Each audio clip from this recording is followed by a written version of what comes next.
বিএনপির ভারপ্রাপ্ত চেয়ারম্যান তারেক রহমানের দেশে প্রত্যাবর্তনকে কেন্দ্র করে নেতাকর্মীদের ঢাকায় আসার সুবিধার্থে বিশেষ ট্রেন ও অতিরিক্ত বগি রিজার্ভের আবেদন করেছে দলটি। বৃহস্পতিবার রেল মন্ত্রণালয় পাঠানো এক চিঠিতে এই অনুরোধ জানান বিএনপির সিনিয়র যুগ্ম মহাসচিব রুহুল কবির রিজভী। চিঠিতে বলা হয়, আগামী 25 ডিসেম্বর যুক্তরাজ্য থেকে ঢাকায় ফিরবেন তারেক রহমান।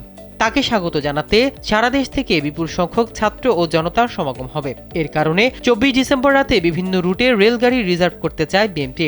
সরকারের নীতিমালা অনুযায়ী নির্ধারিত ভাড়া পরিশোধের কথাও উল্লেখ করা হয়। চিঠিতে কক্সবাজার ঢাকা, সিলেট ঢাকা, জামালপুর ময়মনসিংহ ঢাকা, টাঙ্গাইল ঢাকা, চাঁপাইনবাবগঞ্জ রাজশাহী ঢাকা, পঞ্চগড় নীলফামারী, পার্বতীপুর ঢাকা এবং কুড়িগ্রাম রংপুর ঢাকা রুটে একটি স্পেশাল ট্রেন অথবা অতিরিক্ত বগি রিজার্ভের অনুরোধ জানানো হয়। এর আগে যুক্তরাজ্যে বিজয় দিবসের অনুষ্ঠানে তারেক রহমান নিজেই 25 ডিসেম্বর দেশে ফেরার ঘোষণা দেন। একই তথ্য নিশ্চিত করেন বিএনপির মহাসচিব মির্জা ফখরুল ইসলাম আলমগীর। দীর্ঘ নির্বাসিত জীবনের পর তার এই প্রত্যাবর্তনকে ঘিরে দলীয় অঙ্গনে ব্যাপক উৎসাহ ও প্রস্তুতি চলছে।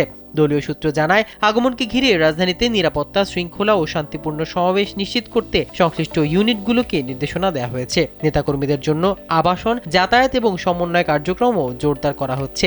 দলীয় শীর্ষ নেতারা এর তদারকিতে থাকবেন।